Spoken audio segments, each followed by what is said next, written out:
Control के महकमे भी उस वक्त काम करेंगे जब पूरे मुल्क में चीज़ों की जो कीमत है वो कंट्रोल में हो। हम ये नहीं कर सकते कि गंदम का बहरान है, देखें आप समझदार लोग हैं, जो कीमतें हैं वो डिमांड और सप्लाई के साथ लिंक्ड होती हैं। जहां आपकी डिमांड बढ़ती है, सप्लाई कम होती है, वहां कीमतें बढ़ती हैं और लोग उससे फ़ायदा उठाते हैं। अगर सप्लाई का मैकेनिज्म सिंध हुकूमत में हाथ में हो तो फिर हम इस बात के जवाबदेह हैं, लेकिन सप्लाई का सारा निज़ाम किसी और के हाथ में है और महंगाई आप हमसे पूछते हैं, हम बिल्कुल अपने हिस्से का हम जो जुर्म है उसकी सज़ा भुगतने को भी तैयार हैं, लेकिन फिर कम से कम इस बात का भी फैसला होना चाहिए कि पंजाब में जो कुछ हो रहा है या जो पीटीआई या इमरान खान साहब अपने एटीएम्स को फ़ायदा पहुंचाने के लिए जो कुछ कर रहे हैं उसकी जिम्मेदारी किसके ऊपर आती है। आप सबको सजाएं देना शुरू कर दें, फिर उसके बाद हम भी खड़े होंगे कि हमें भी सजा दे दें आप।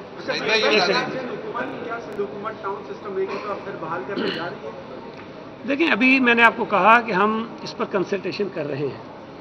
हमारी कोशिश ये है कि जो 2013 का कानून था उसमें जो बेहतरी की गुंजाइश है, जिससे हम बेहतर तरीके से जिससे मुंतखब बलदियाती नुमाइंदे बेहतर सर्व कर सके लोगों को, वो हम तब्दीलियाँ उसके अंदर करें। तो एक तजवीज़ ये भी है कि आप जो है वो टाउन्स बहाल कर दें। उससे थोड़ा सा मैं आपको समझाता हूँ। तजवीज़ ये है कि जो हमारे पास डीएमसीज़ हैं, जो इस वक्त पहले 6 थी अब 7 हो जाएंगी, उसके नंबर्स को बढ़ाया जाए ताकि डिसेंट्रलाइजेशन हो और यूनिट हमारे छोटे हो जाए। तो अभी कोई चीज़ फाइनल नहीं हुई है, मुख्तलिफ तजावीज़ हैं, उस पर हम बात कर रहे हैं और जो चीज़ सामने आएगी उसको ज़ाहिर है कि हम पब्लिक के लिए अनाउंस भी करेंगे और इलेक्शन कमीशन को भी भेजेंगे।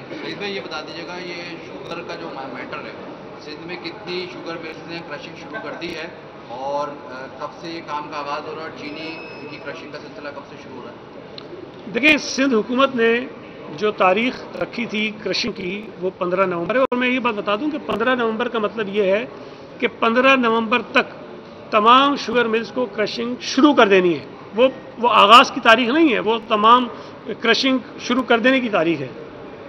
कितनों ने शुरू कर दी है मैं एग्जैक्टली मुझे आज का नहीं पता, लेकिन एक आध दिन पहले तक 2 शुगर मिल्स ने क्रशिंग जो है वो शुरू कर दी थी। अच्छा, इसमें भी एक बड़ी अजीब सी बात मैंने सुनी कि जी वो कह रहे थे ताख़ीर हो गई। पिछले साल सुबह सिंध में 28 या 29 नवंबर को क्रशिंग शुरू हुई थी। तो ये जो कह रहे हैं कि जी अक्टूबर में होनी चाहिए थी और नहीं हुई, ये गलत बात है। अक्टूबर की तारीख जो है वो हमारा एक कानून है, उसमें लिखी हुई है कि अक्टूबर से शुरू हो जाएगी, लेकिन पिछले कोई 20-25 सालों में किसी एक साल में भी अक्टूबर में क्रशिंग शुरू नहीं हुई है। इसकी मुख्तलिफ वजूहत हो सकती हैं, लेकिन इस मरतबा हमने पिछले साल के मुकाबले में 2 हफ्ते पहले जो है वो क्रशिंग की तारीख रखी है और वो शुरू हो जाएगी। हम पर जो ये इल्ज़ाम लगाते हैं कि जी हम किसी वजह से क्रशिंग शुरू नहीं करने दे रहे, और इमरान खान साहब ने तो अजीब बात कर दी थी, हम उसका सवाल भी पूछ रहे हैं कि जी 3 शुगर मिलों ने क्रशिंग शुरू कर दी थी और सिंध हुकूमत ने उसको रुकवा दिया। हम ये पूछ रहे हैं कि वो कौन सी 3 शुगर मिलें थी और किसने बंद करवाया।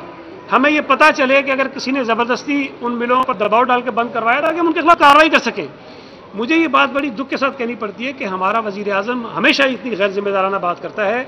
अब आप तसव्वुर करें कि उन्होंने कहा क्या है, सुने तो सिर्फ वज़ीर-ए-आज़म कह रहा है कि जी जब चीनी की कीमतें मैं बढ़ी, मतलब 150 से 160 हो गई, तो मैंने पूछा कि ये क्यों हो रहा है, तो उनको किसी ने बताया कि जी सिंध में 3 शुगर मिलों ने क्रशिंग शुरू कर दी थी, हुकूमत ने बंद करवा दिया, इसलिए जो ये 160 पे चली गई। मतलब इससे बड़ी वजह की बात हो सकती है। और अगर सिंध में बंद हो गई थी तो पंजाब में क्यों नहीं हो रही, केपीके के अंदर क्यों नहीं हो रही? सूबा सिंध में शुगर जो पैदा होती है वो 25-30% होगी मेरा ख्याल है, जो पाकिस्तान में उसकी प्रोडक्शन है। मैंने उसे बताया था कि हमारे यहाँ 15 लाख कुछ टन होती है, पंजाब में 37 लाख टन होती है, हमसे दुगने से भी ज़्यादा होती है और केपीके में भी होती है। तो अगर ज़्यादा शुगर कहीं और पैदा हो रही है और बहरान पैदा हो रहा है तो सिंध हुकूमत जिम्मेदार है। उन्होंने एक और बात भी कही, बार बार इनके नालायक वजीर कहते हैं, वो तर्जुमान कहते हैं कि जी आसिफ जरदारी साहब की शुगर मिल है। मैं फिर कह रहा हूं कि आसिफ अली जरदारी साहब की एक शुगर मिल नहीं है, एक भी नहीं है।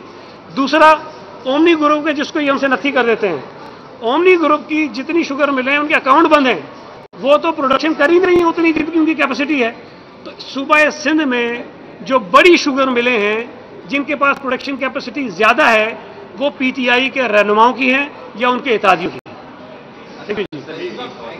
रावल भुट्टो जरदारी ने जो है मौलाना फजल रहमान से बातचीत की है और कहा यह जा रहा है कि कोई प्लान है इनका मीटिंग का, कहीं दोबारा ये पीडीएम ज्वाइन करने का फैसला किया जा रहा हो, क्या करें? دیکھیں پہلی بات تو یہ ہے کہ میرے پاس وہ سہولت نہیں ہے کہ میں فون پہ ہونے والی بات سن سکوں، یہ کسی اور کے پاس ہے، تو مجھے نہیں پتا انہوں نے کیا کیا بات کی ہے، لیکن پی ڈی ایم سے ہم الگ ہونا نہیں چاہتے تھے۔ پاکستان پیپلز پارٹی کا ایک صائب مشورہ تھا کہ جناب ہمیں ریزائن نہیں کرنا چاہیے، ریزائن جو ہے وہ آخری آپشن ہونا چاہیے۔ پہلے کچھ اور جو پی ڈی ایم کا بنتے وقت ایک اعلامیہ تھا، جو ایک ڈائریکشنز بتائی گئی تھی کہ پی ڈی ایم کیا کیا کرے گی، اس میں یہ لکھا ہوا تھا کہ ووٹ آف نو کانفیڈنس بھی ہم استعمال کر سکتے ہیں، وہ جو ہمارے پاس ایک ٹول ہے وہ استعمال کر سکتے ہیں، اس کے بعد لانگ مارچ کریں گے اور اس کے بعد اگر ضرورت پڑی تو استعفے بھی دے دیں گے، یہ لفظ تھے۔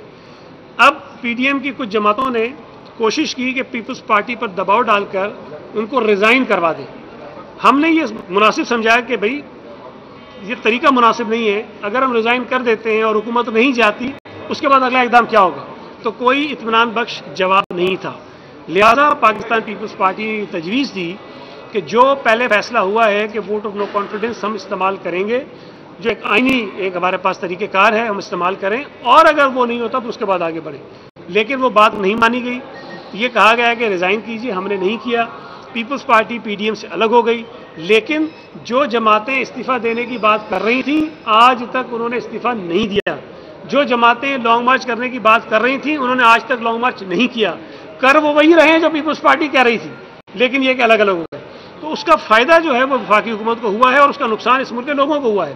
تو اگر آج پاکستان پیپلز پارٹی کی دیے گئے مشوروں پر پی ڈی ایم کی جماعتیں متفق ہیں کہ جی نو کانفیڈنس بھی ہو سکتا ہے، لانگ مارچ بھی ہو سکتا ہے، تاکہ لوگوں کو اس مصیبت سے، اس منوس حکومت سے ہم چھڑا سکیں، تو اچھی بات ہے، پیپلز پارٹی شاید اس میں آ جائے گی، ہماری کوئی ضد نہیں ہے، لیکن ہم کسی اور سیاسی جماعت کے دم چھلے بن کے بھی نہیں چل سکتے ہیں، کوئی فیصلہ کرو ہم اس کے پیچھے چل پڑیں۔ تمام جماعتوں کی برابر کی حیثیت ہے اور فیصلے اتفاق رائے سے ہونے چاہیے، وہ ہوں گے تم تیار ہیں۔ Thank you. الیکشن کمیشن نے سندھ میں بنجات الیکشن کروانے کی تیاریاں کر دی ہیں اور یہ جو الیکشن ہونے جا رہے ہیں وہ اس مردم شماری کے نتائج کے بنیاد پر ہونے جا رہے ہیں جس کو آپ ابھی آئیں تو بس یہ جواب میں دے چکا ہوں۔ Thank you very much.